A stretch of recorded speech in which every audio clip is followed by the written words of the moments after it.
Joining us now is Alex, and we're going to be talking about his book. It's more than a book, actually. It is Survivor Aron's Story. Welcome to the show. How are you? I'm doing great. Thank you for having me today. We got to meet, as I would say, in the real world, because sometimes the guests fly in from all over the world and I only get to meet them here on set. But you and I got a chance to meet at an event, and I was so inspired and so moved by your project. So this is your book, okay? And it is Aron's Story, Survivor Aron's Story. Who is Aron to you? So I arrived to the United States in the late 70s with my family. We immigrated from the Soviet Union, from Odessa, Ukraine. Aron is my grandfather. And throughout my childhood, he always shared his experiences of growing up in the Soviet Union and his experience, especially during the Holocaust and World War II. What happened then?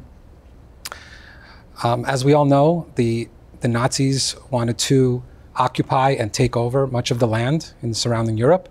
Romanian army were allied with the Nazis. They actually occupied Odessa, Ukraine, and began to force people out of their homes, out of their apartments, especially Jewish people, collect them all, put them onto cattle cars, take them outside of their cities into rural areas, lock them up into barns and buildings, force them to work. And eventually my grandfather did experience his parents starving to death and dying of disease. I'm so sorry. So Aron, this book, Alex, this book, A Survivor's Story, walk us through this. Who is this meant for? Who would want to read this? And then what have you done with the book? So my grandfather Aron gave an interview to the Shoah Foundation in 1996, founded by Steven Spielberg. I took his interview, his testimony, and translated it into a storyline, which I then adapted into a graphic novel memoir format. This book is really meant to educate the next generation of readers. The format is half the book is half a graphic novel memoir, and the other half are all the historical context summaries, so that anybody can learn about this history, hear from an actual survivor and his experience, but learn about all the puzzle pieces that led to that time of history. The artists that are involved, it's a very collaborative effort. Can you talk to us about that, about the illustrations? Sure. So it's your words, well, it's your grandfather's words, plus more. And so tell us about this graphic novel. So the graphic novel depicts my grandfather's story exactly as told in his testimony. The interesting backstory is that I've partnered with a team of artists in Romania. They learned a lot about their country's history that wasn't taught in their schools by working on my project.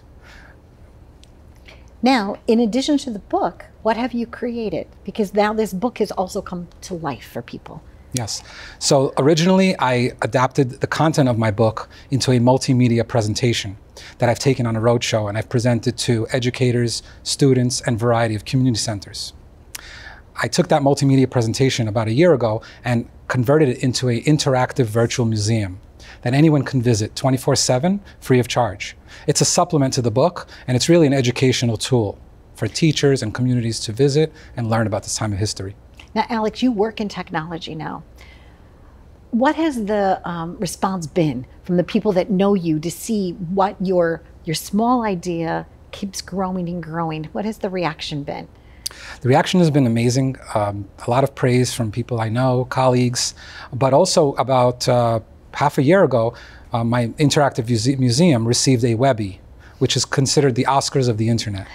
It was received an honoree for the interactive space, and it's now being utilized in curriculum, the book, and the museum itself in a variety of curriculum. What can we learn from then that can help people today? It's very important to study this part of history. It was a pivotal point in humanity. A lot of things that I talk about in this book is not necessarily mentioned in a lot of other Holocaust materials out there. The precursors that led up to that experience, the propaganda, the eugenics, the pogroms that happened all over Europe against the Jewish people. A lot of that needs to be studied, not just specifically about Jewish people, but that there have been other genocides since the Holocaust. And perhaps if enough people around the world know about this history, study it, they can help prevent future atrocities. One of the most important things to learn about is propaganda. We still see it to this day through our modern day media, and a lot of people don't necessarily recognize it as propaganda, but it's out there and it's making a huge impact in a negative way. Thank you for being my guest. And today, every day at the studio, it's always something going on, and but it does not compare to the travesties of what other people have lived through. And I think by being mindful of the stories of other people's journeys, as I shared with you, I was just up in Ithaca, and I was speaking to a refugee, and she was, born in Vietnam, and she had to escape on the boats 3 times, and she was born just 3 years before me.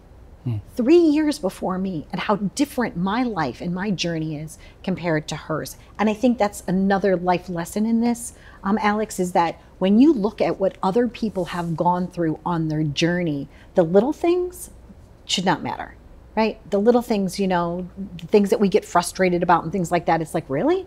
It's like, get over yourself, right? So I think that this book is important for that. And it's also important life lessons, that can last a lifetime for people. It's important. It's important what you did. This is an important literary work. So I'm happy for you.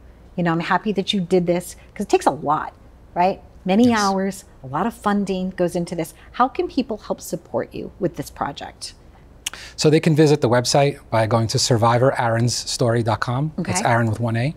There's also a link on the website for the interactive virtual museum. It's free of charge to all the public. And my ultimate goal is to adapt this into an animated feature film. So that's something I'm working towards, and getting it into curriculum to as many schools and libraries as possible, so that people can learn about this part of history and help prevent tragedies in the world, but also have empathy for their neighbors. Yes, compassion and empathy. Those are 2 things that I think are rarely happening these days. Thank you, as always. And I'm so glad we got to meet in person. And thank you for accepting my invitation to be here. It's my little way of trying to make the world a better place. So thank you so very, very, very much. Please, if you can, go visit the museum, no matter what faith you are, no matter where you are, from any country in the world. Please learn. Thank you for watching.